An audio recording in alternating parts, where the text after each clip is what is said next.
Good evening, everybody. I knew you were coming. That time I was watching. Sometimes I'm not, but I'm watching, but I'm not watching the screen. There we go. Good evening. I'm your host, Len Dorman of the Southern Fried Paranormal Podcast here on All Access Network TV. And usually I say something stupid about this time, but tonight I saw where my friend Dave Scott, who is about one of the king of paranormal podcasters, is having problems with people putting political posts on his Facebook page. Good grief, people, he's Canadian. He doesn't care. He's not a Democrat. He's not a Republican. He doesn't care what you have to say about whatever political party you're pulling for. He doesn't care. His viewers don't care. The readers of his Facebook page don't care. So keep your opinions to yourself, please. Good grief, no matter what they are. Dave Scott's a nice guy. He's one that he didn't get me started in podcasting, but he's one that inspired me to do this. I figured, well, if he can do it, anybody can do it. Of course, don't tell him I said that. Dave Scott's a great guy, and don't torture him with political stuff. Good grief! Even I don't discuss politics even in the parking lot of the Piggly Wiggly here locally. Never see a political sign on my car. You won't see a political sign on my pages, Facebook page or any other page. You're not going to see one in front of my house because I was brought up, keep your politics to yourself. And don't go around waving flags. That's abnormal. That's weird. Normal is maybe a week before the election putting a sign in front of your house. That's about as far as anybody should go. And Christy Richo she hates politics.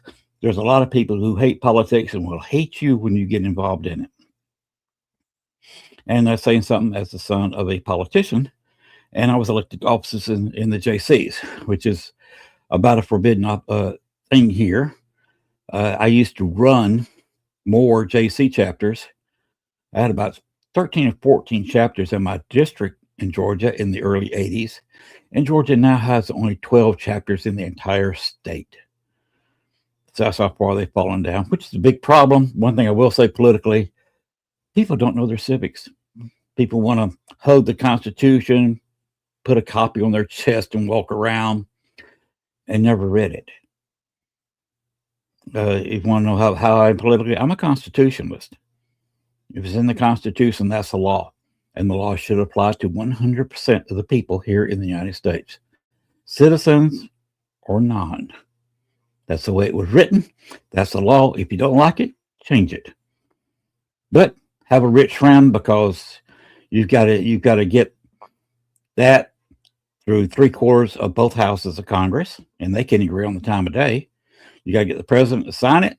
Then you got to get it passed through the legislators, again, with 2/3 of the state legislatures, and they can't agree on the time of day. You got to have 2/3 of the governors sign off on it to even file a change for an amendment to the U.S. Constitution. So have fun. It will be, if you're 12 years old, you might get it passed by the time you die of 90. And you're going to spend probably $1 billion or so in doing so, because you got to convince a lot of people to vote for it. So good luck with that. But that's the way it is now. The Constitution is covering everybody in this country, citizen or no. And that's the way it's written. And that's as far as I go politically. And that's as much as I'll discuss. Meantime, we have, if we didn't have humans, we'd be bored. Thrive on, if we couldn't talk bad about somebody, we wouldn't have any reason to exist, because God gave us 2 ears and a mouth, and we don't use the 2 ears very often, but we use that mouth constantly. Anyway, we're going to get on started with the show. First, I would like to mention, since I am being held that it's my fault, about the New Orleans Paranormal Society. I'm going to throw up the first picture with a lady. There we have it. Voices from Beyond. That's their, I believe that's has to do with their philosophy and their own podcast. And flip up the other one up here. Here is their name. Here's an address, phone number. They do ghost tours where they don't put you in front of the house and say, this house is haunted, and you walk to the next house.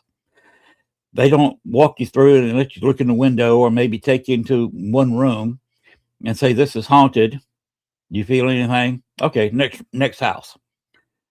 No, they put you in there for a couple of hours and let you investigate. Bring your own stuff or use a piece of their equipment. They will put you in a verified haunted location and will let you ghost hunt in that location. And they will let you stay there a while, sometimes until you're tired of being there. But that's how they run. That's how they roll. And that's why they're doing the New Orleans Paracon, because the same people who own New Orleans Paranormal Society, Chris and Jen, are also doing the New Orleans Paracon. Let's roll the ads and some, the one that everybody's.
I will warn you, that last little bit of that video says 2 people for $300 is their lowest price package. That would get you a couple of nights in a hotel and some of the perks that's going along with it. But there is a but, capital B-U-T, with the U-N-T capitalized also, because it is now the 19th. I was told, maybe, don't hold me to this, that price will be good until March 1st. So if you want that $300 package, I'd call them up or go to their website, NewOrleansParacon.com, and get that package for $300. Because in about 2.5 weeks, you may very well not be able to get that package.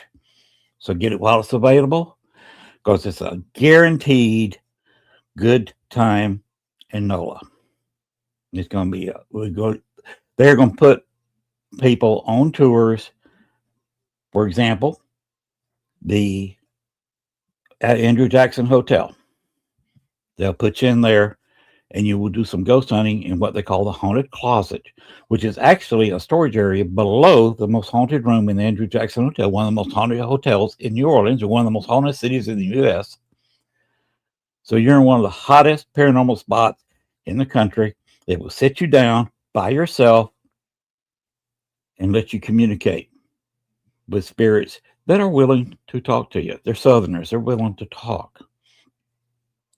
And you will have a near guaranteed paranormal experience. So that's just one of the places they're going to go. Our own Latriana, who's in the chat room, I see, she will be leading a tour. And tell me if I'm wrong about this, Lee. You will be leading a tour to the Voodoo House. I have been there 4 times.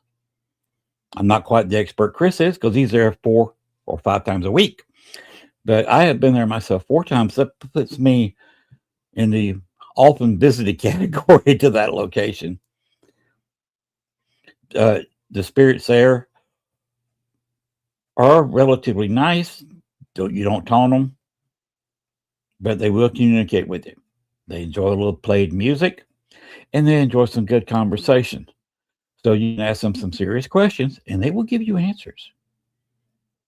However, whatever kind of device you have, mail, your dowsing rods, an echo box like I use, a ghost box, you will get results. Sometimes you won't get results. The last time I was there, a spirit was calling one of the people on the tour a loser. And with every 15, 20 seconds, sometimes 30 seconds, would call one of the people on the tour a loser. I told them that was rude. They shouldn't do that. And they kind of backed off for a few minutes, but then they got back, loser, he's a loser.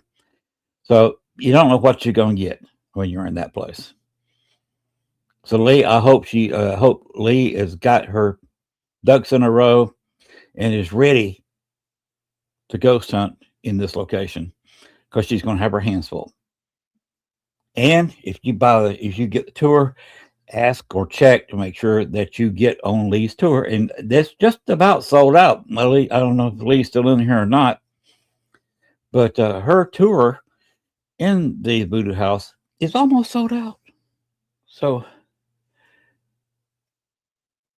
I got called. You see, it happens. These are former people, and they will get on to you once in a while. All right, we are going to go to my opening, and there are several shots in there that were taken from inside the Andrew Jackson Hotel.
All right. Oh, yeah, everybody can sit down. They can stop the applause. They can just sit down. Good grief, I'm not that popular. Okay, Chris, you reach over that. I like the creaky door too. And of course, the closing video is also a creaky door at the end of my closing video, made on Canva. So if I can make a video on Canva, anybody can make a video on Canva. In fact, I think an average 5-year-old could probably make a decent video on Canva. So if you want to learn how to make videos, there are several programs out there you can go to. Canva is one of the easier ones. So you can go there and for free practice making videos, and if you want to get some more nicer graphics, you can go ahead and give them a yearly fee. I think it's $125 or a whole year of using their site, and you can get the better graphics. The graphic for tonight's show was actually made using Canva. The advertisement for the New Orleans Paracon, that video, the entire video was made, including sound, and the ghost pictures was made on Canva using some of their stuff. So yes, the Murder Castle, H.H. Holmes and I have a past that wasn't that nice. Somebody told me I may have changed his ways, but he come at me wanting to do bad things, and I had to reprimand him, to say.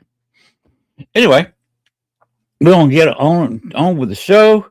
And yes, Nancy, Noonan, Kelly, you said bad enough to be called a loser, but by someone has passed, yes. There is a woman there and Lee's going to have to deal with this if she shows up, that sometimes comes in there and does taunt some of the people on tour there. So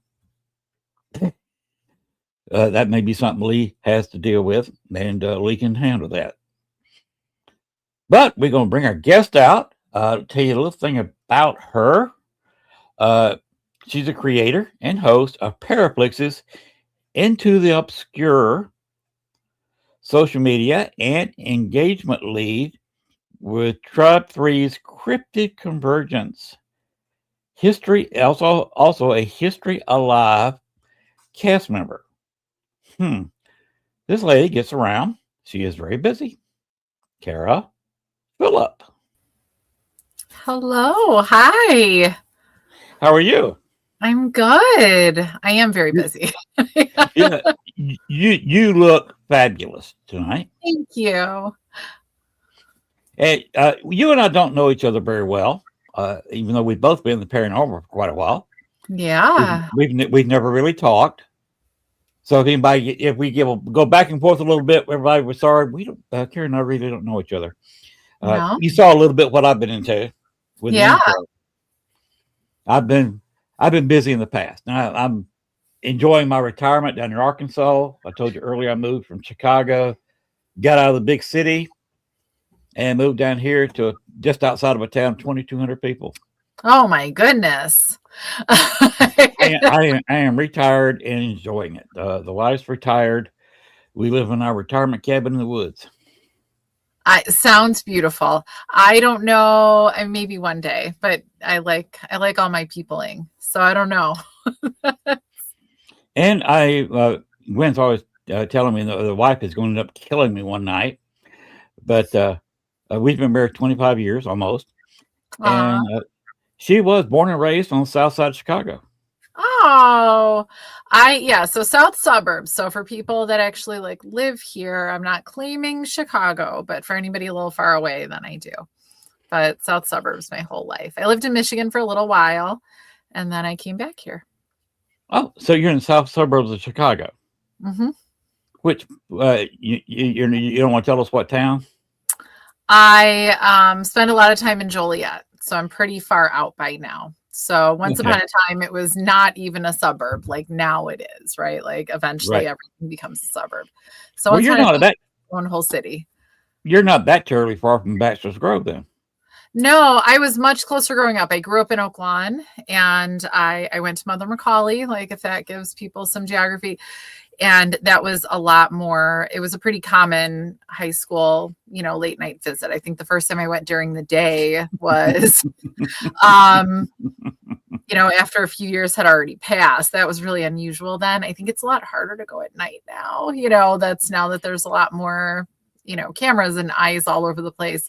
But in high school, we weren't always there, but you would go at night. So that was one of my, one of the fun things to do.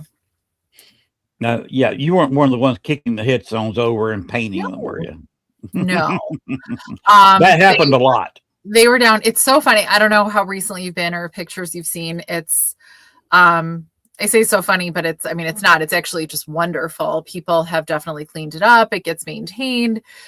I'm going to say back in the day, it was a whole vibe because it wasn't maintained. It wasn't nice. No.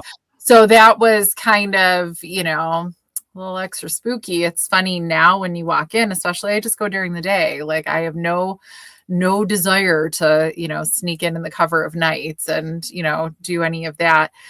I couldn't even imagine if I had to call somebody because I just got arrested for going to Bachelor's Grove at night. Like, no, thank you. So I think in high school, I don't know that I even thought about that question, but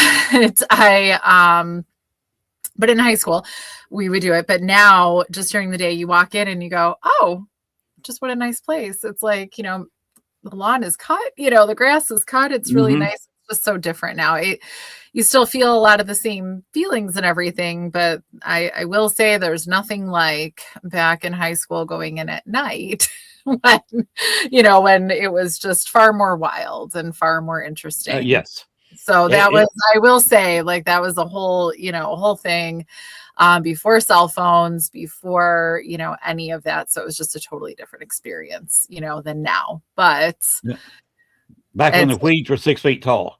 Yeah. So it's, it's funny because, so back before everybody was talking, I think internet was pretty rudimentary, it was definitely dial up, and we weren't talking about Bachelor's Grove, as far as I know, like in an AOL chat room.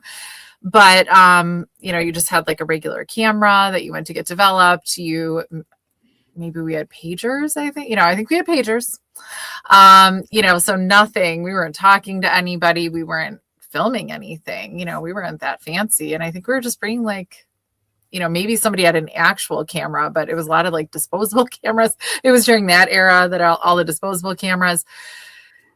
And so it was just a completely different, just that very different, effect of it. Right. So I always say I think they're like floating around somewhere over here, all in my school stuff. But we refound the actual pictures years later. And what I remembered as being just these incredible pictures. I'm like, oh, well, that was probably just some lens flare.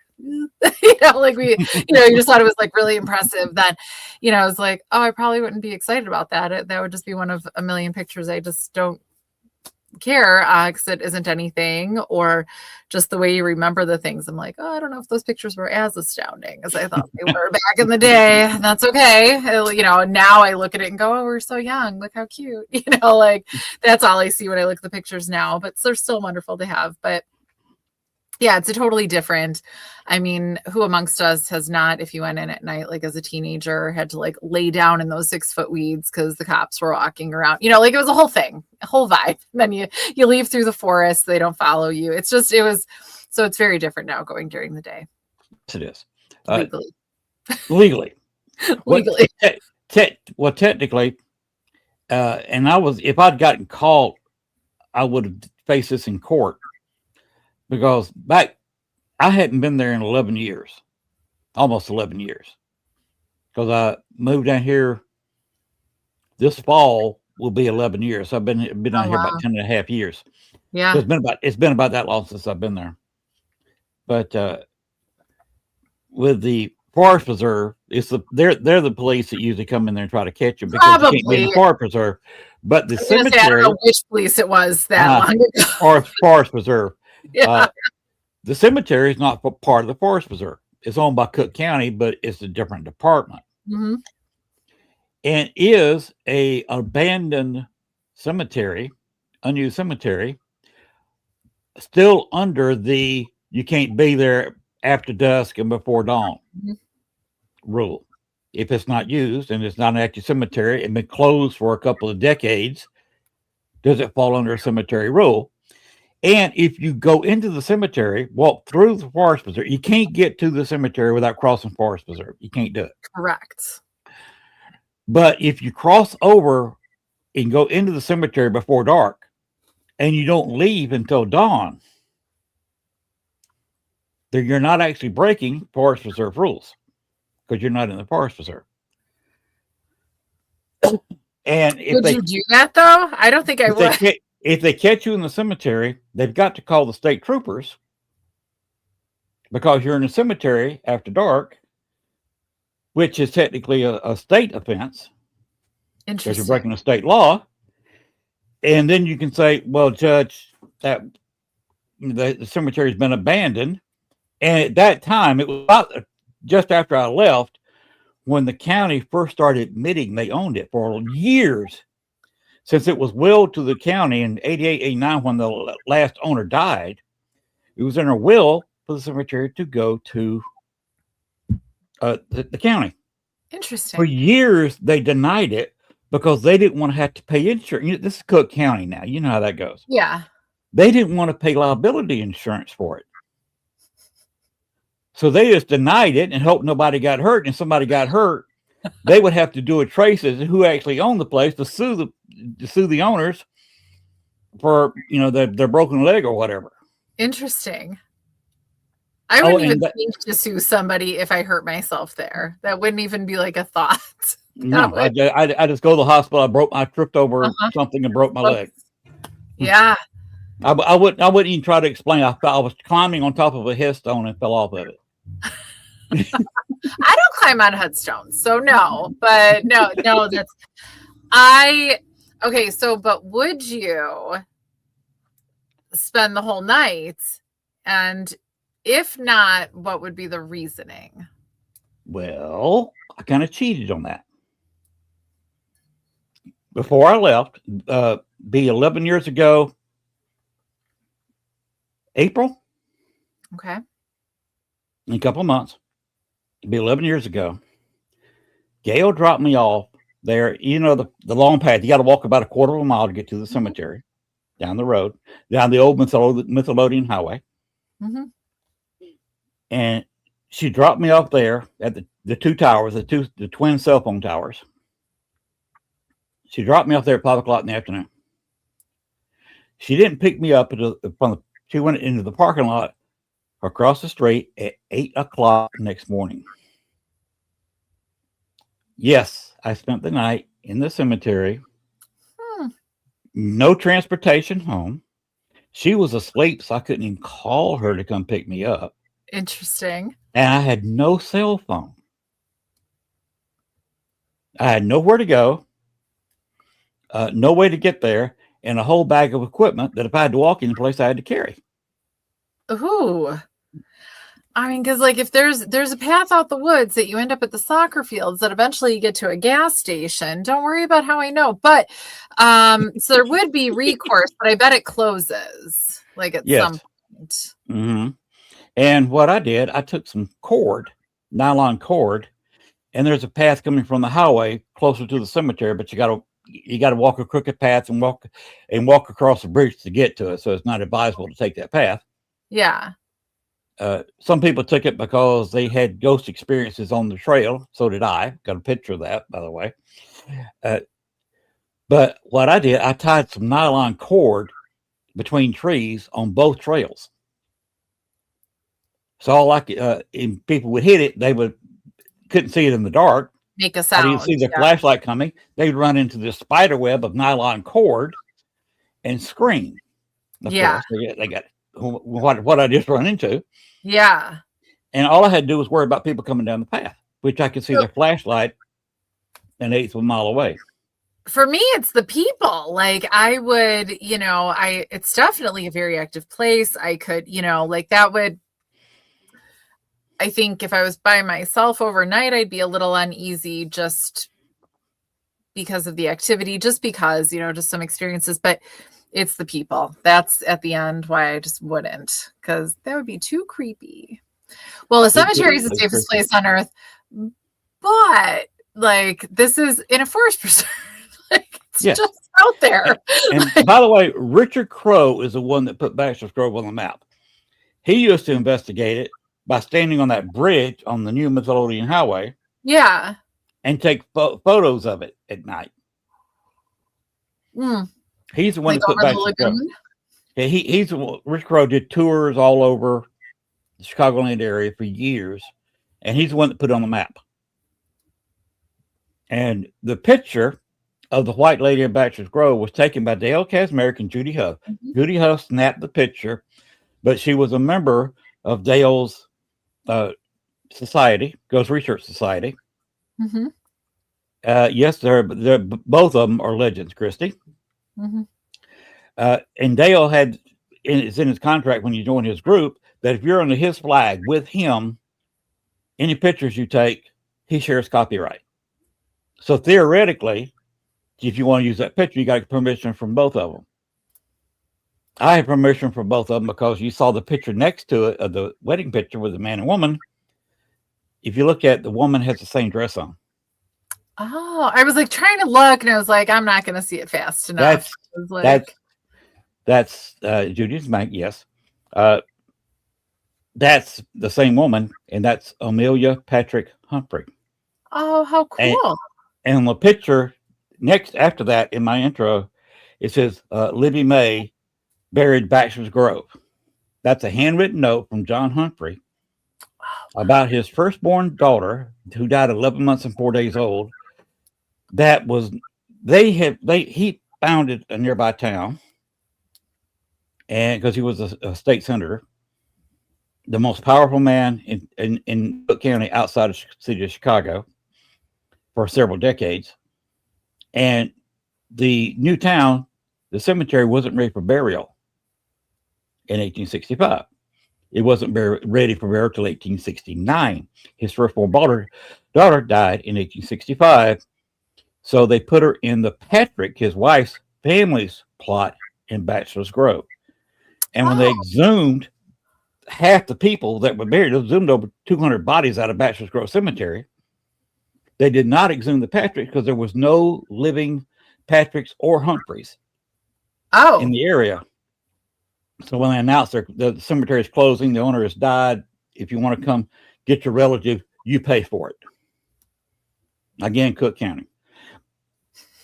You hear that a lot from me. I lived there for 14 years. I figured it out. But she is still buried there.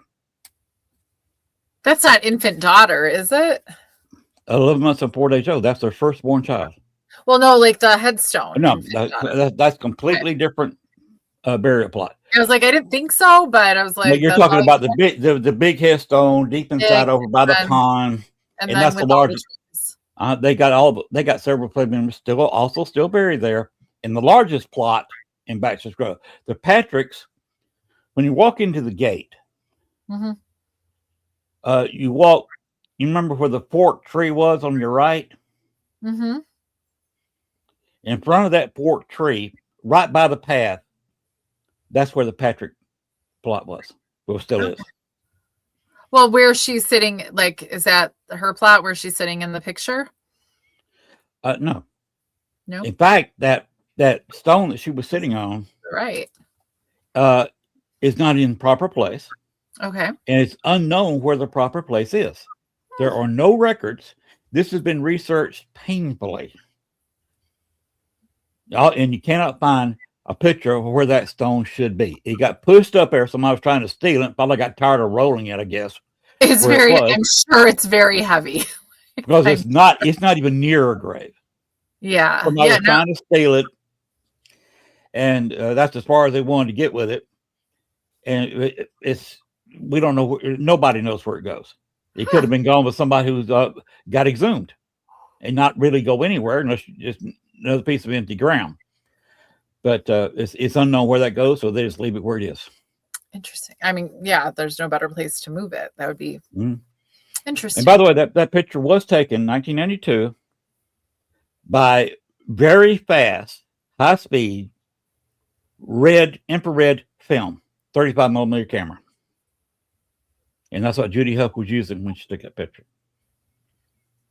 Yeah, no, it's amazing. It is legendary around here because we all. Yeah, y'all. Very much, all of us. I mean, just even in the Chicago area, like we definitely are very familiar with it. Yes, I used to hang with legends. I went to one of Richard Crowe's last events, his last John Dillinger event. In fact, I'll tell you where it was, and his last one, that's in July, of course, the shooting John Dillinger. He died in June. So he was preparing to do his usual annual July event at the alleyway. But he didn't live long enough. He was in the hospital for a while and died. He had a urinary tract infection. And while they were checking out what was wrong with him and his urinary tract, they found cancer, a highly active cancer that ended up killing him. We were in the Civil War Roundtable together. We were in a Westerners group together, and I got to know him sitting at a bar across the street from the theater. And I got 2.5 hours with a legend. Oh, By myself. It was fabulous. Dillinger was a con man. He was also a killer and a crook. So he was a lot of things. Mm-hmm. Even the mob didn't like him because he brought too much attention to criminality. He did bring the mob makes most of their money on the hush hush. Yeah. They don't like to talk about it. They didn't like Capone because he was too popular and too out there. Yeah. And they after Capone, they were trying to put everything hush hush. Let's keep this quiet and not talk about it. And Dillinger brought heat down on them. Mm-hmm. And part of him, Pretty Boy Floyd and Dillinger and Bonnie and Clyde are why the FBI exists. Mm-hmm. They were created to stop these interstate crimes because they couldn't. If they were chasing, say, Bonnie and Clyde in Arkansas, they crossed down to Louisiana. The Arkansas people couldn't chase them in Louisiana. And when no radios in the cars, they couldn't go radio ahead and call Louisiana and say, Bonnie and Clyde's crossing the border at so-and-so city. So it was a whole different time back in the 20s. It was. It's so crazy to think, that they just, Bonnie and Clyde is a good example. They just drove around. People knew who they were.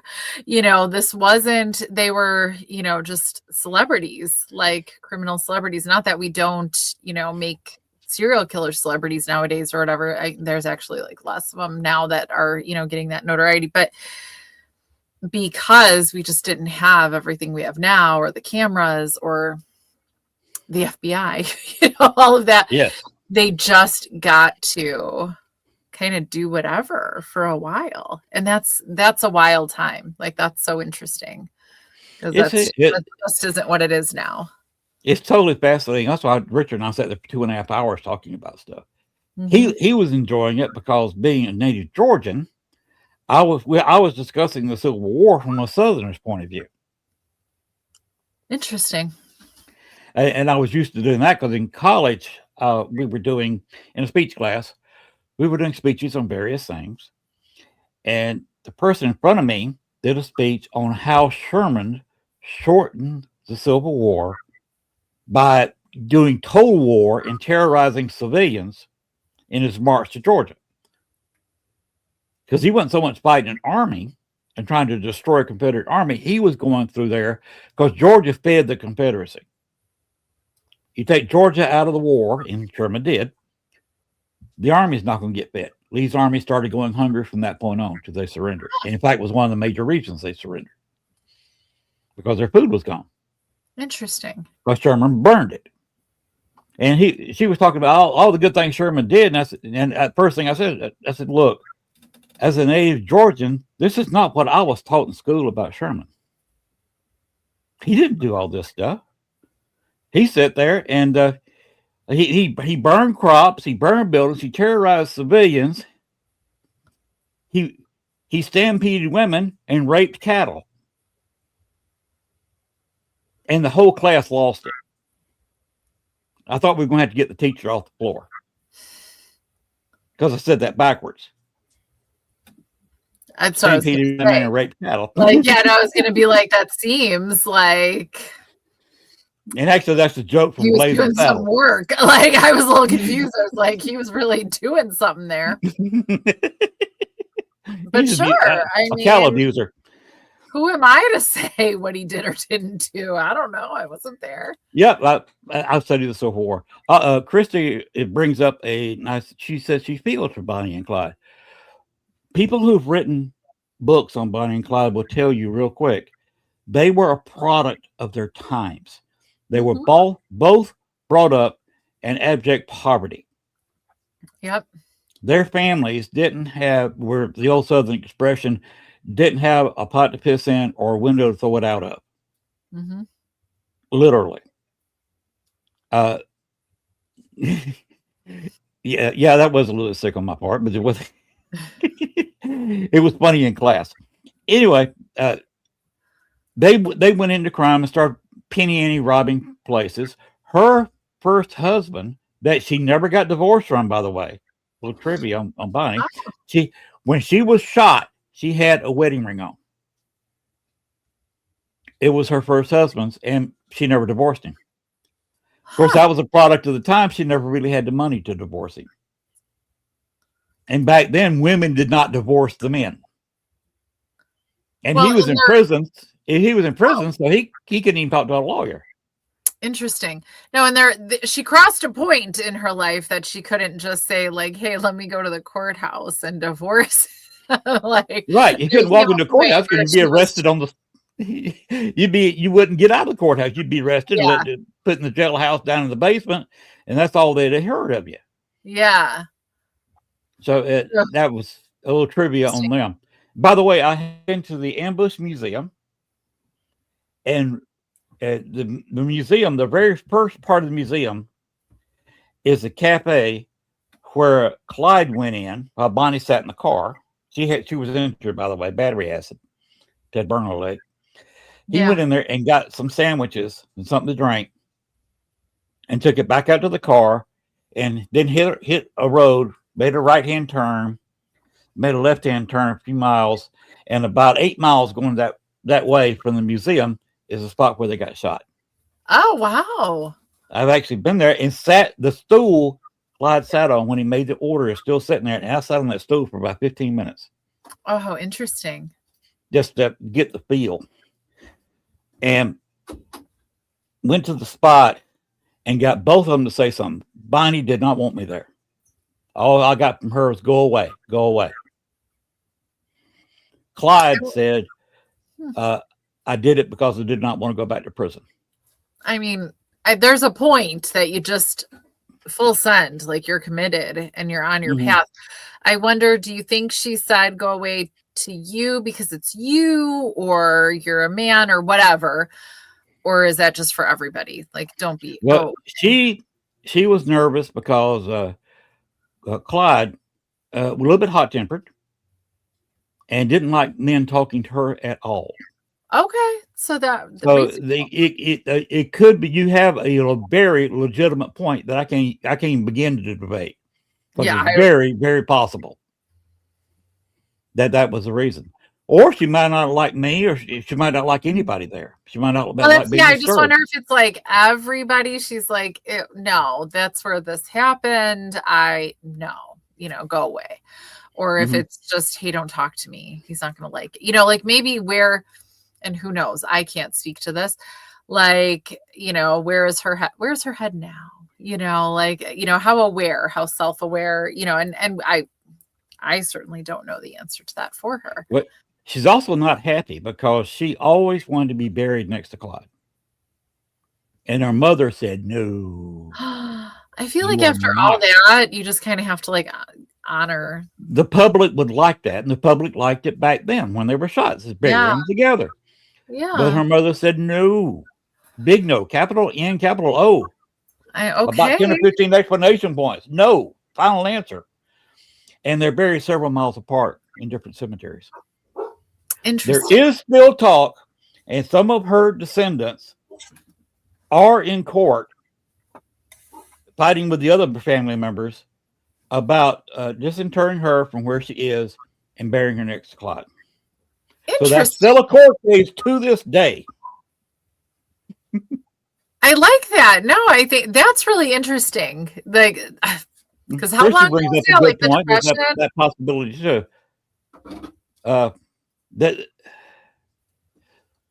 Christy says they're angry. Yes, they were. But at a certain point, it was like Clyde told me. He did it because he didn't want to go back to prison. He knew he was going to be shot. He knew it was going to be a bad end, but he couldn't stop because he just was not going to turn himself in and go to prison. Where is she buried in relation to her husband? Like, I'll say legal husband.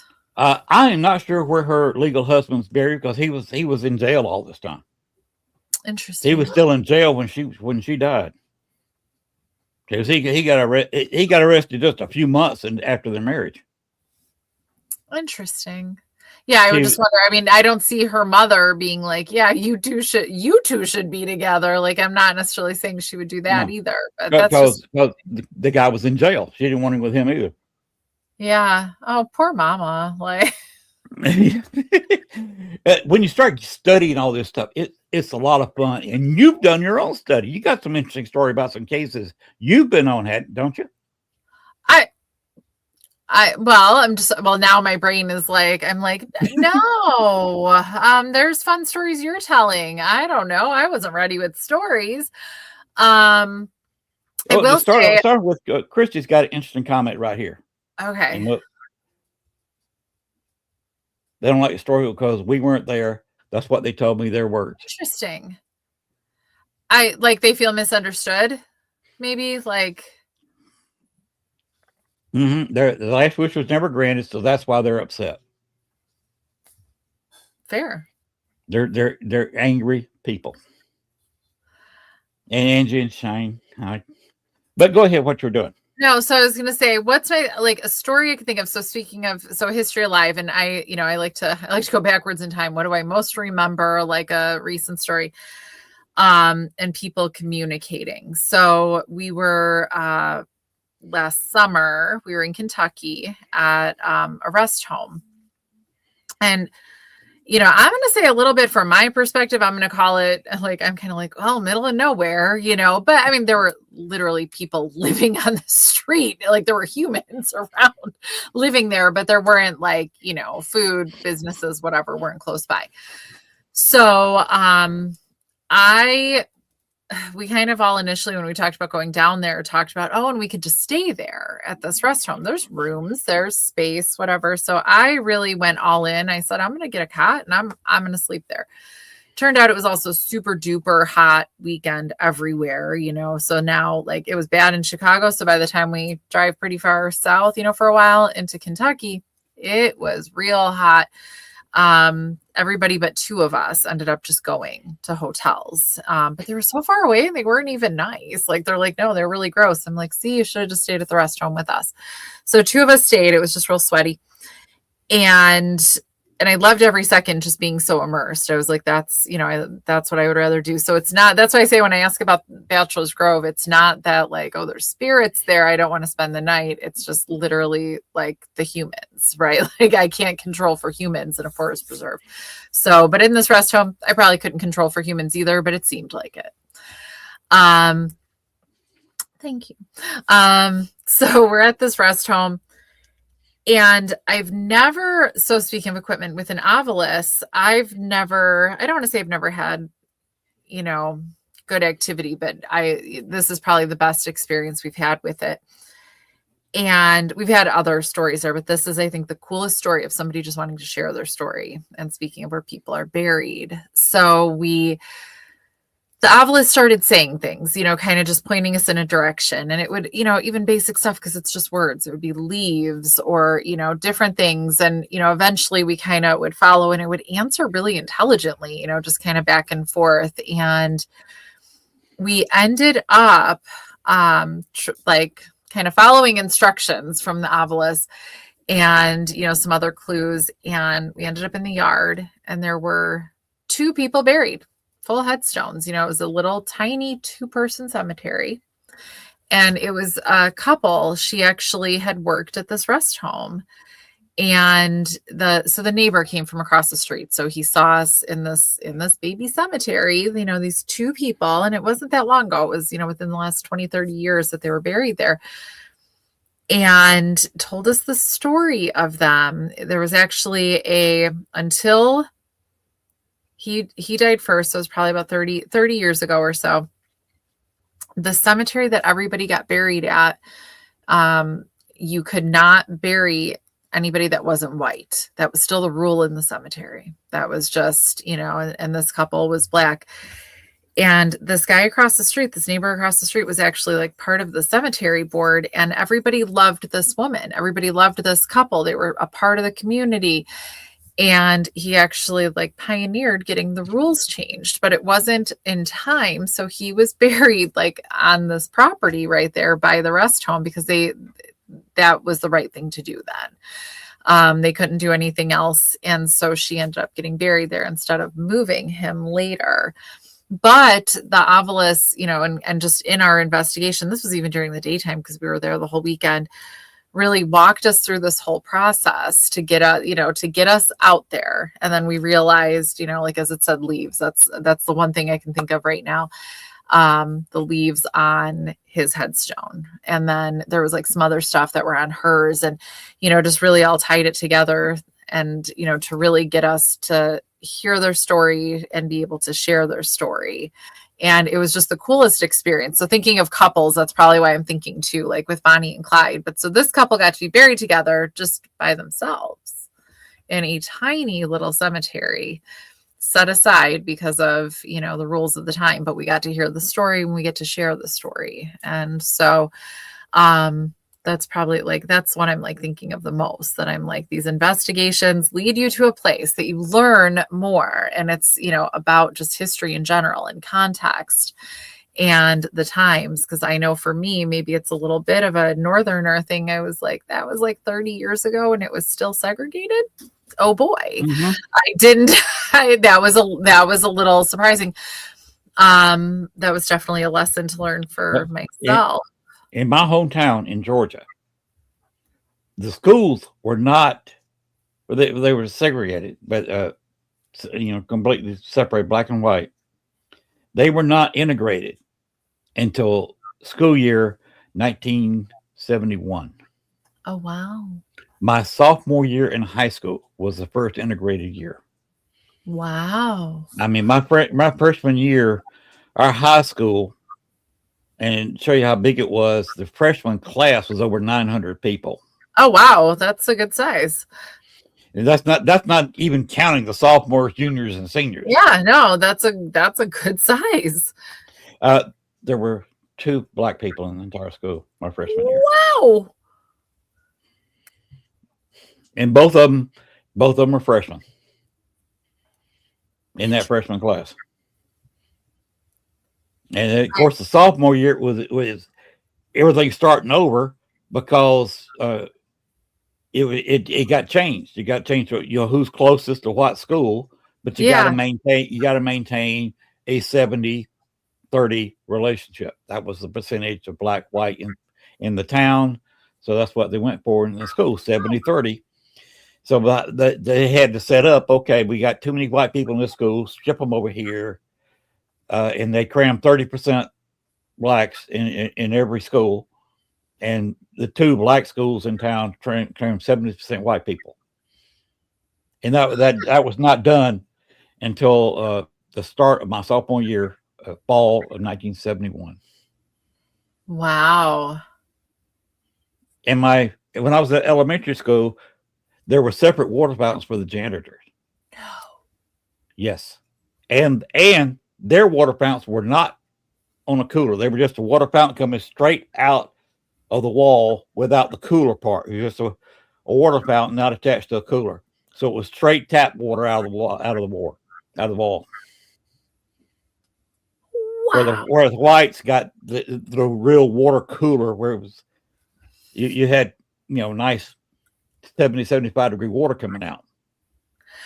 And because I was like, our tap water is always pretty chilly, but we're a little further north. Like once you get a little further south, it's just warmer.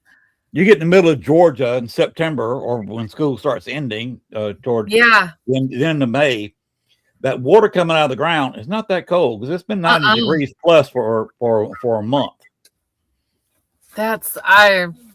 I never even thought of like, I will say, like, you see pictures, I did not think about the cooler part of that. Like that's, yeah, no, I guess I didn't notice like in the pictures, the lack of, but I've seen that. You're right. That's wow. So yeah, no, it's an interesting thing. Like, so I think these spirits wanted to share their story. Apparently, it was a great love story and they were just wonderful people. And I think they just wanted to share. They were so excited. People were, wanting to know the story. It's a location that was, kind of newly being investigated. It was, it's not one of the places that a million people have gone and investigated. So they wanted to share their story. But I love that we got to learn so much more, and, kind of put it into that context. And, even them sharing their story and, the neighbor coming across the street and telling more of the story. And then even just this conversation, leading to like these discussions and, all of us learning more and having these conversations. So I think they really wanted that told. And so I loved that, so speaking of couples and, all of that, that's the story that I'm like, this story, because it was so amazing to us. Like just the whole time we're like, this is incredible. This story getting told. Studying couples is absolutely amazing. The couple I was talking about earlier, John Humphrey and Amelia. Amelia Patrick was her maiden name. His wife Amelia. He was having an affair. He got a secretary when he was elected state senator. Of course, he had his own business to run, household to run, and he had to run. He was trying to run Cook County, basically was. And of course, he had a secretary. He was immediately having an affair with the secretary. It was a loveless marriage to start with. It was arranged by their parents. Okay. Two of the richer families in the area at the time. He was having an affair with this secretary for a couple of decades. Oh. And when Amelia died in 1881, 6 months after his wife dies, he marries the secretary. I mean, he waited 6 months at least. I feel like we got to give him some credit after decades of being with her. In their burial plot, he's in the middle. On one side is his first wife. On the other side of him is the second wife. And on the other side of the two wives are the children that they bore him. I mean, they spent their lives sharing him, right? So might as well do that now. That whole thing is not happy. John hates my guts because I got his wife talking. She thinks it's hilarious because I aggravated him. Well, I'm one of the very few investigators who actually got to the Humphrey house, their home that John built. And several of the relics from the family are there. Oh. I went into his bedroom, and you've done this. You know what I'm talking about. A trigger object. Yeah. Trigger objects, for everybody who doesn't know what that is something related to the person you want to trigger. Whether it's a gun you want to talk about. Some people walk into a prison with a cigarette and use that as a trigger object. I was in his house, in his bedroom, and his hat. John was only about 5'4", 5'5", vertically challenged. I'm 5'9". I'm a little bit over 5'9" and a half, close to 5'10". And I go into his room. He wore this top hat, and it was not a silk hat that England tried to make after they started running low on beaver pelts. It's an original beaver pelt top hat. Wow. So what I do is sitting there on his bed, I pick up, and this is not a replica. This is not somebody else's hat come from another attic that is put there. He wore a hat like this. Dude, this was his hat. I put it on my head and wore it for about an hour and a half, 2 hours during the investigation. Oh, wow. Oh, what he was way mad. He appeared partially in front of me, tried to intimidate me, kept walking towards me and backing off. And finally he just walked past me and just faded away. Oh, guess what shirt my wife is wearing? She just got out of the shower. She put on her Bonnie and Clyde Ambush Museum shirt. What if you're going to dance in front of me? Take the shirt off. She just gave me an ugly look. But she, without really hearing our conversation, she went and got the souvenir Bonnie and Clyde T-shirt. How she wears. She got a triple X. So she wears it as a just a house shirt. Aw, Well, love we've been married 25 years, so we go back and forth. it. But I don't even remember what we were talking about. Oh, the hat. She These got mad they about had it was that. like couples, but yeah, they had. Amelia just thought it was hilarious, and that's when she first started talking to me, and that's where Libby May started playing. I had a special K2 meter with a temperature probe on top of it, and Libby May got to where she'd play with it and try Ooh. to play a tune on that thing. And I talked to one of the creator of it, and I stuck it in the refrigerator and pulled it out, and I got a tone, but it was high pitched and not very loud. The only way you can make it really sound up loud is to put your fingers on the probe and hold it with your fingertips. And that's what she was doing. She was raising and lowering the temperature of the probe and playing a tune. I love that. And that's how I got Libby May talking to me. And yes, a 11-month, 40-year-old child that died could, after 100 years, learn how to talk. About 150 years, actually. She died in 1865.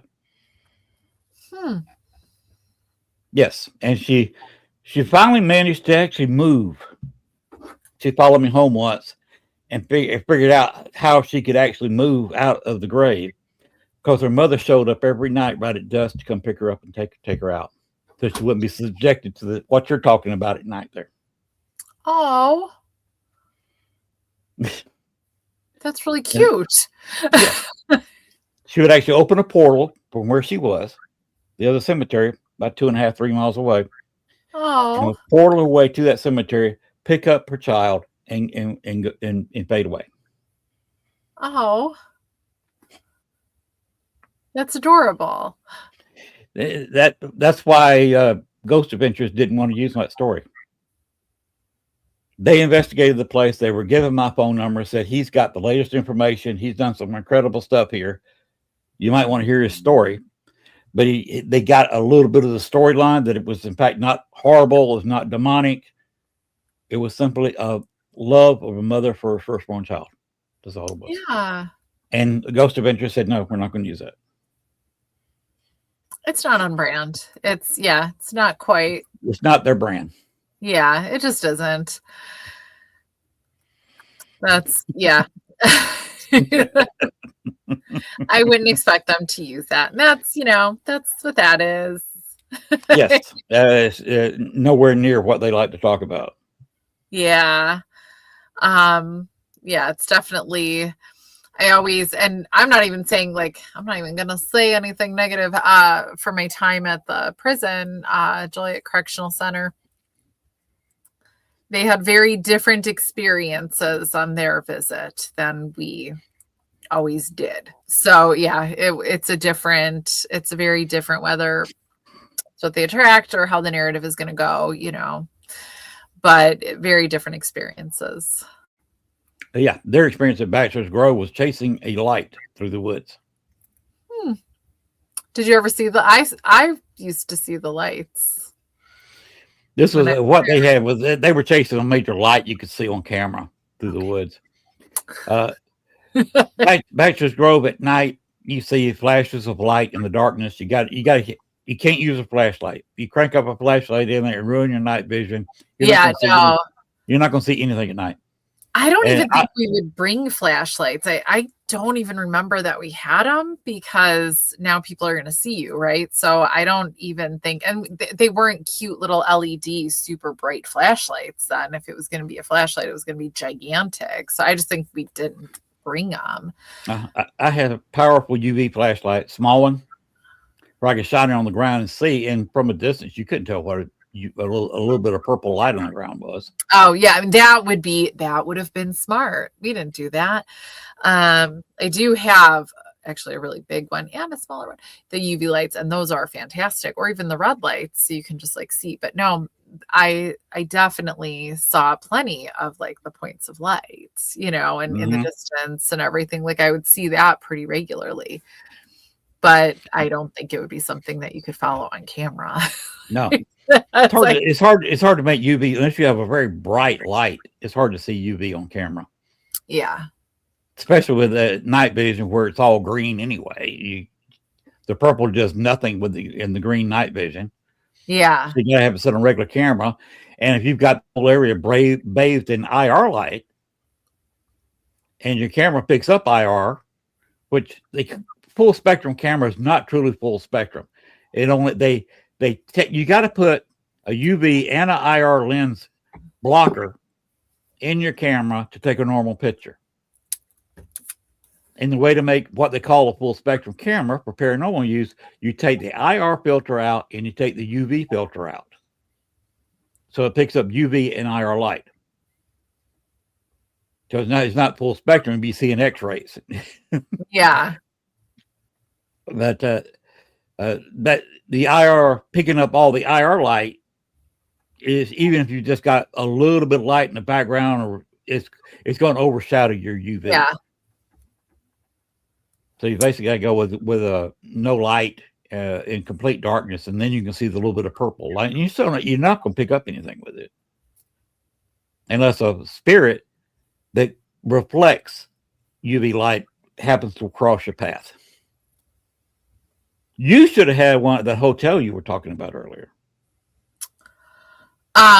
where you said you had to drive away from the investigation, and you said it wasn't that great of a hotel.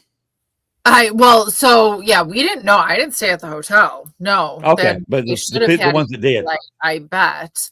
I bet they probably should have. But yeah, no, I stayed on my cot the whole time, and I stayed in the kitchen though, because that's where the air conditioner was. And I mean, kitchen in quotes. And there was a room air conditioner, and it was like just in the window. I mean, it was hotter than hot there. Like it was, but no, I stayed the whole time, a little buggy, but no, I did not go to the hotel. It was like, there is no incentive for me to like go to a gross hotel over this place, and it was just so cool to stay there. And I got to like be there in the morning, and even in the morning when everybody was meant to go, kind of clean up, take showers, I was like, no, I'll just keep being gross here. It's fine. And just like being alone in the space, that was really, it was a fantastic experience. I was like, that's the rule from now on. I just stay immersed and I don't leave. Like, that's all I want to do. So that was a cool experience for me, because it wasn't, because, like if you go, even say you're at a place for a weekend, you have a place for a weekend. If you leave and go to a hotel every night and you come back, and it's not, you just don't have the same experience, and you're just kind of waiting. Eventually you're tired and it's late, and you're like, when do I get to just go back to the hotel? And then you got to wind down, and it's not the same experience. So it's just like, okay, I'm going to sleep here. Wait, places like Rhodes Hotel in Atlanta, Indiana, cater to people like that. Yeah, so that's like, a friend of mine and I, Amelia Cotter, we keep saying one of these nights we just have to go stay at the Congress Hotel, just for a night. But time, like, we're both very busy and time really flies. So as much as we have these like great plans, like, yep, in the winter we're going to do that. That's so easy to say in the summer. Like, yep, we're going to do that. The winter's almost over. It's already 60 degrees, this week. It'll get cold again. The winter's done, and we don't have a spare second, for the rest of winter. So one of these days, like, we're actually going to like do that really immersing and really, we have so many cool places here. Or even we say we're going to stay on Navy Pier at the hotel, because people say there's mermaids at Navy Pier. So, and you could hear them, and we're like, okay, let's go. I never heard those, and I was there. Never heard that several times. Never heard those. So did you hear of those, or just, okay. I was like, hold it.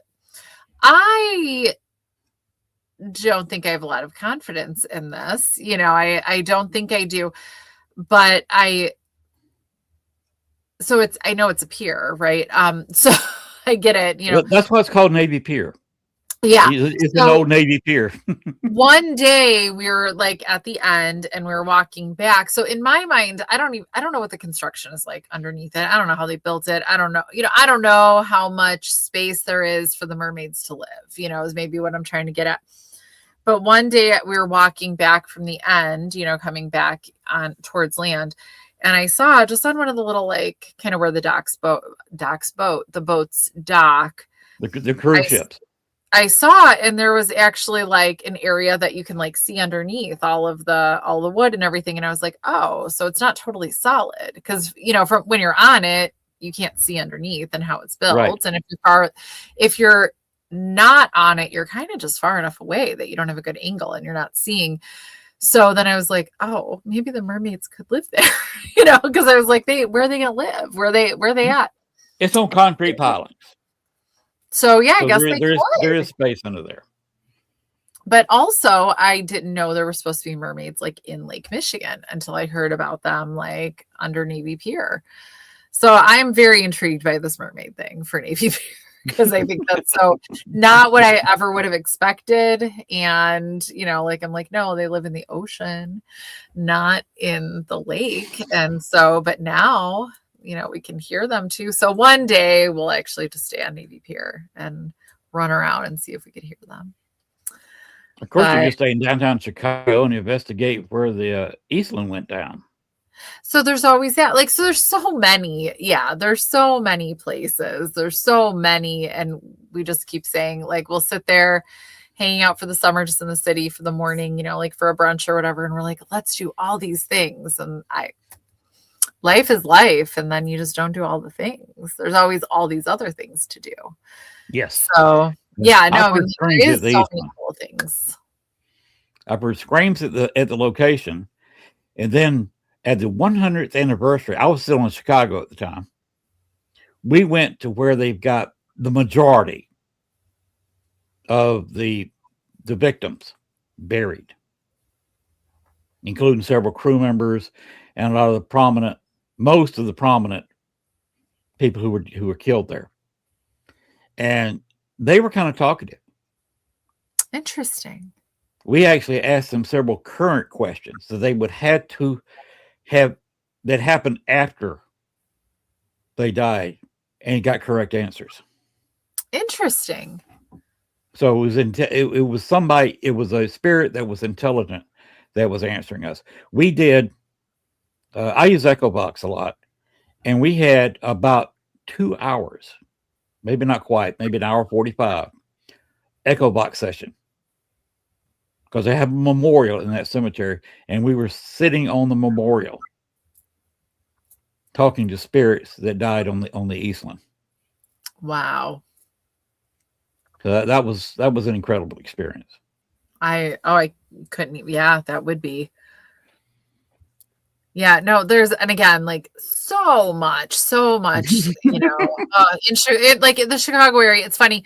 Like, I love New Orleans. So as you're, talking about the Paracon, in New Orleans, I'm like, oh, I wish I lived closer to New Orleans. You live closer to New Orleans, and you get a little, I'm 6.5 hours away from Bourbon Street. It's so nice. That's beautiful because we're further, obviously. Yes. And, but then I go, well, Chicago's so cool. It's so cool anyway. I do love it, but all of just period, but all of the paranormal, you're like, there's this. And I'm like, I know, you just get, when it's where you live, it doesn't seem as, I don't want to say as exciting because it is, but it's just when it's as part of your daily life, it's so hard to go do that thing. It's not a vacation. It's right. Going and doing that thing. Like even I finally, for the first time last fall, made it up to Graceland Cemetery. And I don't know how I took this long to make it there, it's just on the north side. So it's just on the north side. And I finally went and I was like, it's not that far. It's not that bad, but it was still the whole day off of work. It was, and so it's just so funny how like when it's not a vacation, when you have to fit it in, it's kind of tough. Yes. Like, so yeah, it's just, I get so spoiled, like being close to so many cool things and so many Well, haunted. you've got one of the largest mass graves in North America.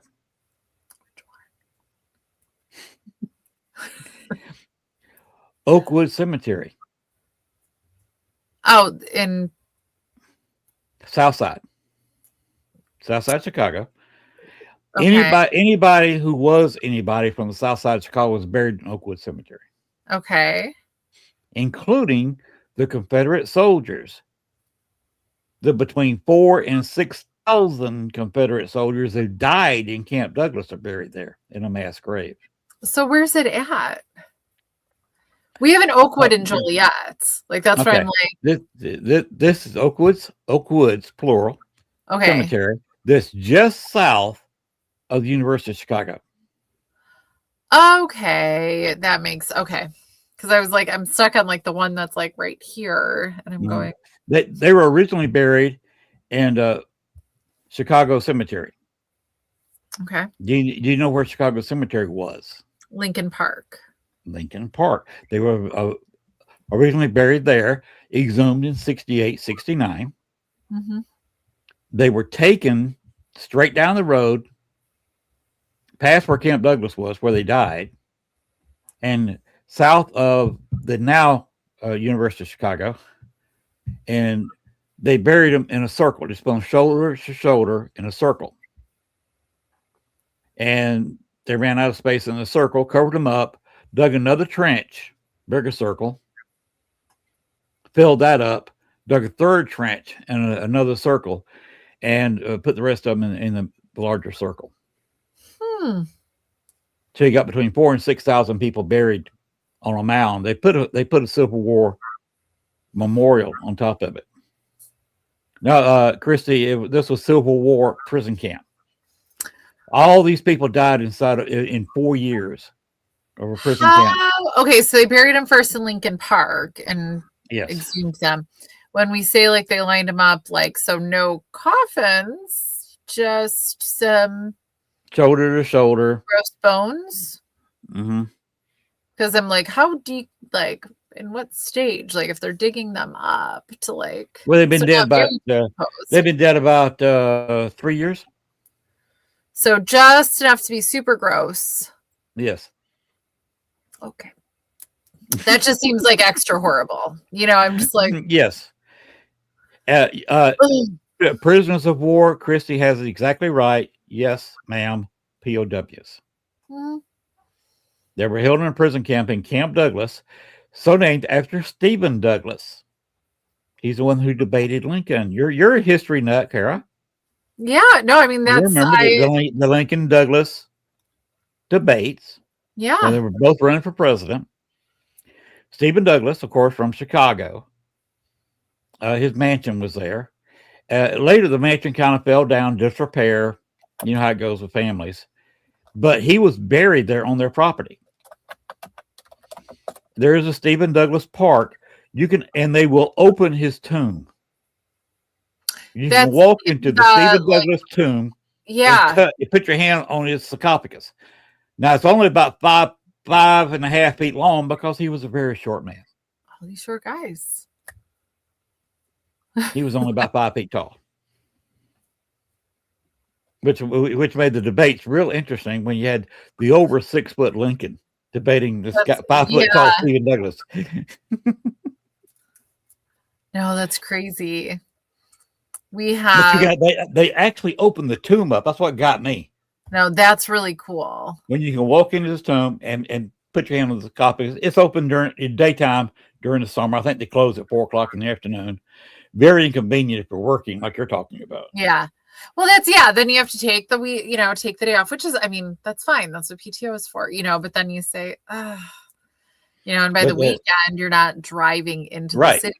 Everybody else is, right? So, especially in that part of town. That's right off Martin Luther King Boulevard.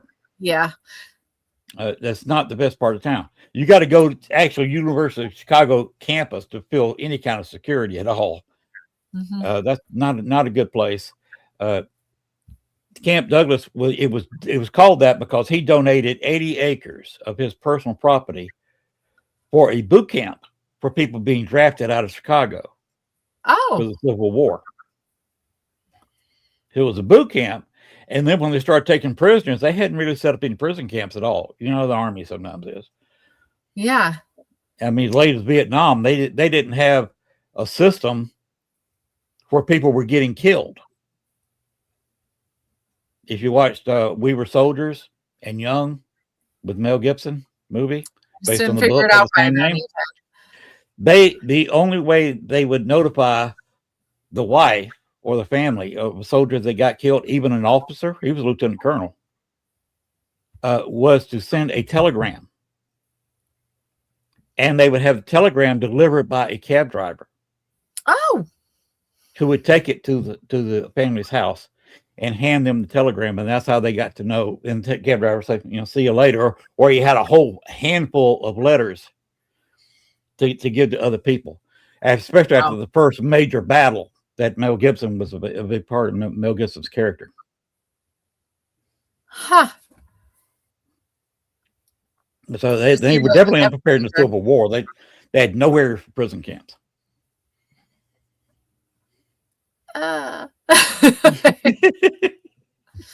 Things were horrible once. I mean, yes, one could argue they are, you know, but a different kind of horrible.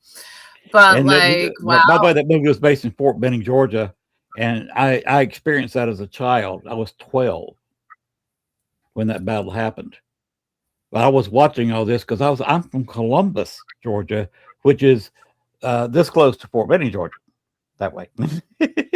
Fort Benning and Columbus have a common border. It's just a line in the road. Oh, okay, you're in Fort Benning now. And I went to college at Fort Benning. I worked at Fort Benning for quite a while. So it was, but I lived through those notices taken by cab drivers, and the cab drivers were across the street from my father's business. And I met some of those guys and said, oh, that's the creepiest damn thing they'd ever done in their lives. Yeah. Is take one out there. Finally, during that battle, they were having all these notices being sent out. Mel Gibson's wife, the commander of the unit in the battle, she told the cabbie, bring these notices to me, because he said he hated his job. Told her flat out, and that's what they told me. And she took over. He'd bring her the handful, something, and he got to be armful of notices, and she would pass them out herself. Oh, because it's the right thing to do.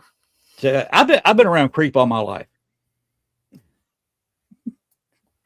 Yeah, no, that's really no, good for her for like making that better choice. I love that. And just watch a movie sometime. Well, we Were Soldiers with Mel Gibson. It was movie was they actually had the guy who wrote the book as an advisor, and the guy who actually was the lieutenant colonel in charge was an advisor to Mel Gibson. So say what you want about Mel Gibson. He's a good actor, and he had the guy who was actually there telling him what. Yeah, no, that's so important. I love that. I love that. And I think you looked at Anna Rex. I guess she's talking about Mel Gibson for that movie. He lost weight for that movie because when you have a lieutenant colonel during a war, and this is the Vietnam War, the shooting war, you had him out there running on a daily basis with his men, training them, and going through the physical training himself, because he always said he was the first off the helicopter onto the field and will be the last to step off the field. Oh, wow. So you can't have a bunch of weight on you like I do and do that kind of thing. You can't even eat enough to gain weight, you know, and I'm sure they did not have a ton of food, you know, like I'm sure it was not anything like that. Right. So I've been through a lot of creep in my life. Oh, that whole story is creepy. You got any creepy stories you got? Will you run into some creepy stuff? You've been around a lot. Yeah, I mean, I don't know, like real life creepy, or oh man. see, I'm like, I just sent in the channel, like, I gotta start going to sleep soon. So I'm like getting tired and I can't like think of things. I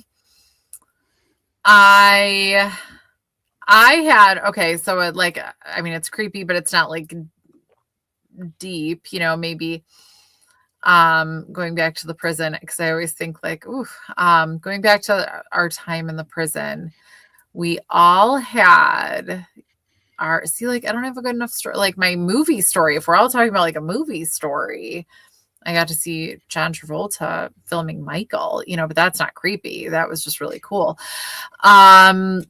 No, we all had our, eventually we all had our doppelgangers, and they were never, only one of us in our group had a doppelganger that was voice and sound, but not at the same time. Everybody else, or not voice and sound, voice and like, apparition, like seeing them. So the rest of us just had one or the other. So, but it would mimic like what we would do or like what we would say. So that was like our creepy thing. And we would make kind of decisions based on like what we heard or saw, that we'd walk further in the building or do whatever. And we always think like, that's so creepy. Like, what did they want us to do as it was leading us into the building? We won't know. I don't know if we'll get back, but so my doppelganger, I don't know if it's embarrassing. My doppelganger never tried to lead anybody anywhere or draw somebody further in the building. It was just leaning on a wall, looking at the cell phone. And I was like, guys, that's it. That's all she was doing. But that's more of a funny story because it's like the rest, everybody else is like trying to say like, come on, come this way, or come down here, or I need help, or, kind of standing somewhere to make you think you should go somewhere. Mine was just leaning on a wall, looking at her cell phone. So, maybe she just needed to scroll Facebook or something. that's what they thought of me. Those ghosts at the prison. That's which how is they scary. saw me. Oh, Christy brought up, she said, I believe it was an inside job when Lincoln died. Actually, as far as my research goes, he was the man who shot him was a Confederate sympathizer. He was all for the Southern cause, the so-called lost cause. And this was planned long before the war ended. And he just carried out his mission, regardless of Lee surrendering or not. This was set up to do it on our community. It was planned for months. Yeah. And by the way, I have a link to him because he was an actor, which is why they had him do this, because he could actually walk into the Ford Theater and people say, oh, hi, and say, well, maybe you're not in this play, but you're an actor. You're here. You're just enjoying the show, and wouldn't ask him questions about being in the theater, which is why the Confederacy had him do this. But a couple of years before he shot Lincoln, he was in a play in Columbus, Georgia, my hometown. Ooh. And at the Springer Opera House, which is still standing, been completely restored. And after the 96 Olympics, a few months after it was over, the Summer Olympics, which was in Atlanta, if you remember, Columbus had the softball games. They did that because I made a speech to the city council right after Atlanta got the win. I wrote a speech real quick. I said, if Atlanta gets it, I don't make a speech. So I wrote out the speech real quick. And the next council meeting, I said it to the council. And I said, I kind of quoted Martin Luther King Jr. I said, I have a dream of Columbus, Georgia, having this, having that, having this, having that. And the mayor looked at me like I was a nut job. And he said, how will we pay for this? I said, put it up for a vote. 1 cent sales tax increase. If Columbus votes it down, I can live with that. If they voted yes, we can have all this stuff. Just sell it to them. Just tell them what we're going to build. We're going to build a new police department. We're going to build a new offices for our fire department. We're going to build another police station. build another fire station. We're going to sit there and have world-class softball fields. We're going to improve our minor league baseball park. We're going to put $1 million in our football stadium where the high schools play. So we're going to make this in that improvement and move the city-owned golf course, which is where they put the softball fields. And I told them to put it there. It's 9-hole city-owned golf course. I told them where to put it, which was out by where I lived, which was a landfill. And you don't want to build two things on a landfill: a golf course and a city park. That's all you can build in Georgia. It's all you can legally put there.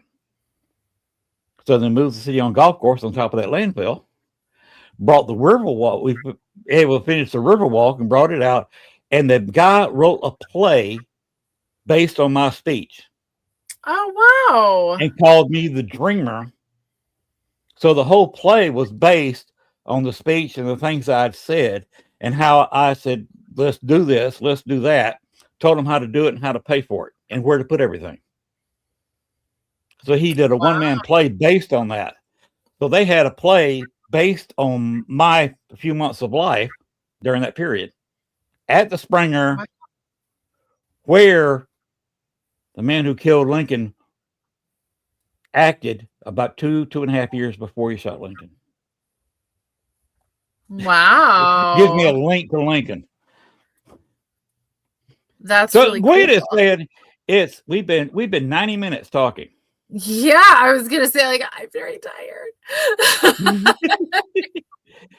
You know what my secret is? I sleep till lunchtime, then I take an energy drink. I wake up at 4:45 every morning and then go to work. I went to bed this morning at 4:00. Yeah, no, I wake up very soon from now. What do you do? I am a nurse, but I went administration. So okay. Which hospital? Not a hospital. Oh, I left hospitals altogether. It's a jail. Oh, yeah. Okay. It's a fun time. I enjoy it. Mm-hmm. Yeah, you go through a few locked doors every morning, don't you? Not too many to get to where I have to get, but yeah, if I start going further in, yes, that's, then we go through the airlocks. I mean, airlocks, literal airlock, but yeah, that's definitely. You don't carry a gun or a knife to work. What was that? I said, you don't carry a gun or a knife to work. No, I cannot. No, the COs don't have them either on the other side. Gwen's trying to get us out of here. Where can people find you? People can find me just at, I want to say just at Facebook, so that's not the only place, but Facebook is PARAFlixx, Instagram and TikTok, PARAFlixx Official. And sooner rather than later, we will be at Days of the Dead in Chicago. So at the Marriott, O'Hare Marriott. So follow Days of the Dead. Days of the Dead Chicago this March is the 6th, 7th, and 8th. So coming up really soon for Cryptid Convergence. So follow us at Cryptid Convergence. And I'll be sharing posts from Cryptid Convergence also. So you can find it there.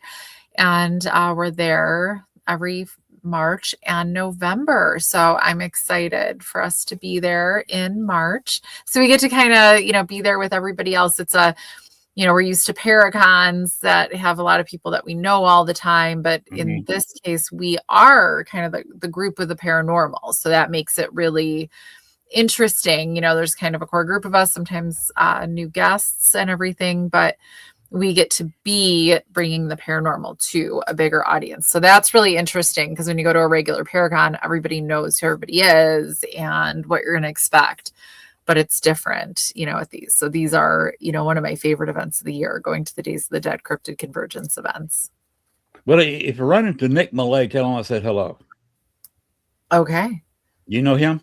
Will I be running into him? Do you even know him? Nick Millay he's a ghost hunter based out of Chicago. Oh, Mulae? Yes. Oh yeah, he'll be there probably. Yeah, no, I do know Yes, who he is because I was like, yes. do I pronounce it that way? I don't know how he pronounces it, so I don't know. Millay, Nick Millay. Yeah, His I dad's never. Paul. Paul's Yeah, his father, an attorney, actually retired now in Chicago. But yeah, no, he's wonderful. Yeah, I see him yes, at most yes. of the events that we're all at. And if you see Amelia Cotter, tell her I said hello. I mean, that's the Amelia I'm talking about. Yeah, that we. Mm-hmm. I will see Amelia. Yeah. She's a sweetheart, and at one point I was her favorite photographer. All right. So I hung around for several years with When I text her in Amelia. the morning, no, we call it our podcast. We leave each other like long messages because we have different, actually not that different schedules. We both wake up early. We both go to, like it's very similar, like awake and sleeping times, but our commutes are different. Everything is different. And so we just leave each other voice messages back and forth. My husband will be like, why don't you talk on the phone? I'm like, because that's hard. Our schedules are so different. So like when, and sometimes we're really busy, and sometimes, like, so we could just kind of like leave our thoughts and our, everything. And sometimes they're really long. Like we leave whole podcasts like for each other. Then we just get to listen to each other talk. So yeah, Yes. this is normal stuff. You can do that with Amelia.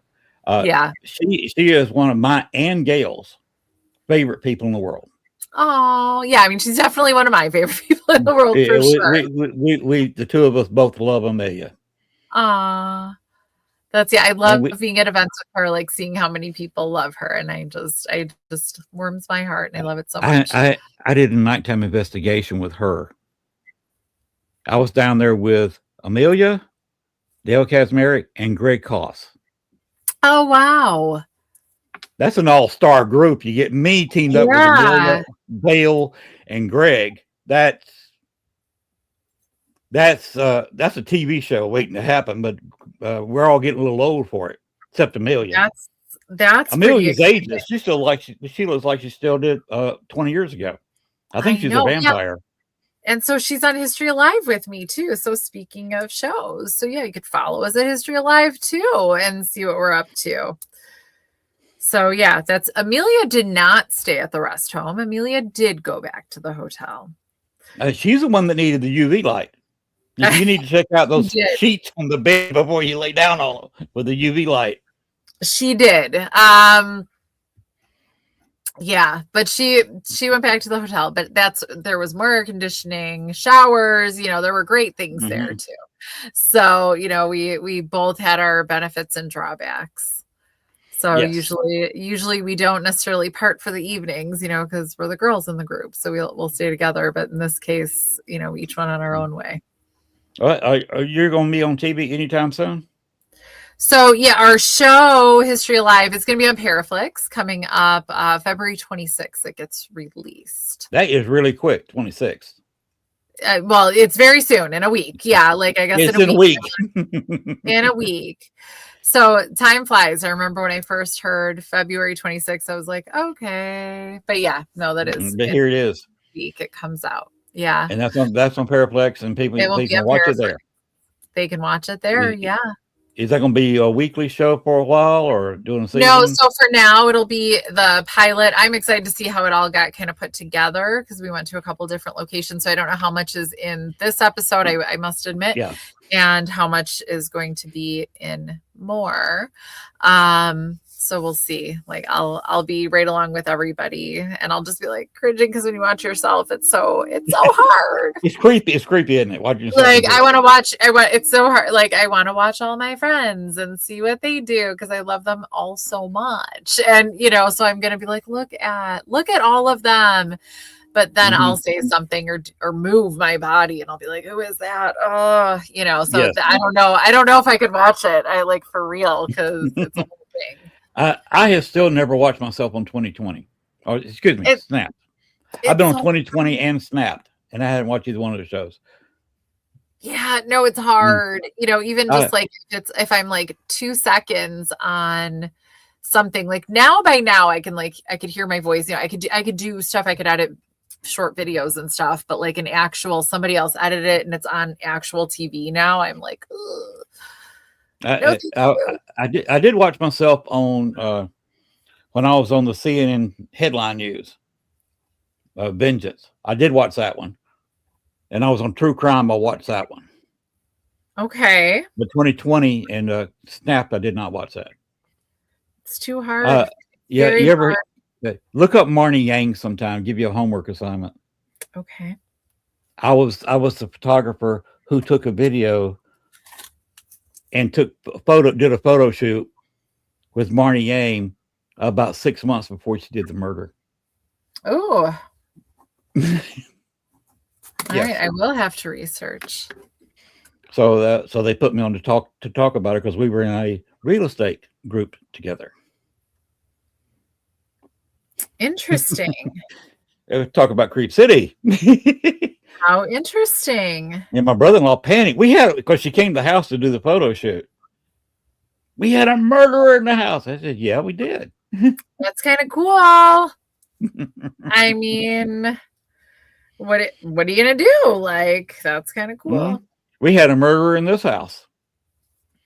Didn't make the TV, but a guy came up here to work on some plumbing for me, put it back together correctly. Nice guy. But his girlfriend came in and sat down in my chair in the living room because I didn't want to sit out front of the car for 2 or 3 hours. Brought her dog in, sat and watched TV while I was outside talking with the guy doing the plumbing. Okay. A couple of years after that, she stabbed the guy to death in somebody else's home. That's here local. Well, what did he do? I mean, like, she was just trying to watch some TV, probably. Well, she was a meth head. Okay. Well, so they were living in his employer's house, and they got in an argument. She stabbed him he right wasn't there in doing the well kitchen. either. He wasn't. So we've had a murderer in this house.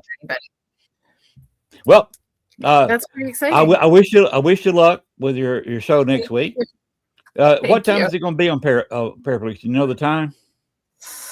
I bet by 8:00 it's going to be on, because then it'll be streaming after that. So I think it's 8:00 it gets released on the 26th. Everybody check your schedules on PARAFlixx and check her out, Kara Phillip. Thank you. On TV week. Yeah, it'll be fun. PARAFlixx County TV. That's a TV channel, basically. Yeah, you can, anywhere that you can stream everything else, you can get PARAFlixx. And appreciate you being on the show. We'll have to get you on the show again sometime. Absolutely. And we can talk about how well the show went. Yeah. And hopefully it'll work out until a semi full-time gig for you. And I get to keep playing with my friends and, doing cool things and investigations together. That's what I hope, because we all just adore each other. So I hope we do get to do more. Well, if you're in the same place with Amelia Cotter at the time, boy, that is too much beauty in one room. Well, thank you. Yeah, no, we love spending time together. It's our favorite. Truly. Wow. You're both fantastic people. You're both sweethearts. It's both been fine talking to you. We'll do it again. She's been on the show a couple of times, by the way. Yeah, yes. She's just the best. And yeah. Yes, she is. A funny story about her when we did the Lincoln Park. She showed up late for the investigation. We'd already done the pre thing where we're setting everything up. We were just about to leave to go look at the couch tomb. You know where that is? Yeah. And she comes running up. Want to get on the tour? We had the author who just wrote a book about the couch tomb doing that tour, and brought him in for the whole tour thing. And she said, "But who put the outhouse down here, the porta potty?" I said, "I paid for that." She said, "Can I use?" I said, "Of course you can use." So the first thing she says to me in investigation, "I got to pee." I mean, because she had to get all the way there. I mean, that was completely appropriate and important. Yes. and she had to do it before she walked all the way to the couch too. Yeah. I mean, what we were at the clubhouse, that building kind of in the center of the park. That's where we set base camp at. Right there at the softball fields. Yeah, no, so thank God there was a porta potty there. Yes. And she had to walk all the way to the couch too. Yeah. But yeah, that's a little funny story with Amelia. She's fun to be around. I love her. She is. I do. I truly, yes. Like she is one of my favorite people, and we're so excited to see each other in a few weeks. Well, I got to have you back on the show again. You got some interesting stories. Thank you. We've both been to common places in the Chicago area. It's fun covering all that with you. Thank you for appearing. Thank you for having me. You've been very fabulous. You're a fabulous person. You were advertised to me as a fabulous person, and you were true to form during the show. So thank you. Thank you. We will again. You will be invited. Open invitation. Have a wonderful night. Thank you. I appreciate it. If you got something you want to hawk, a new show coming out, a book you want to write, whatever, give me. I leave the writing to Amelia. I do not like that's. I say, ugh. I am not an author. But I'll talk all day long. I can't force myself to sit down and concentrate that long.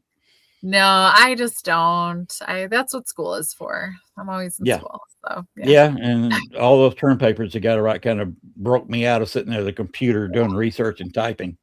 Yeah, I just do it for school. Yes.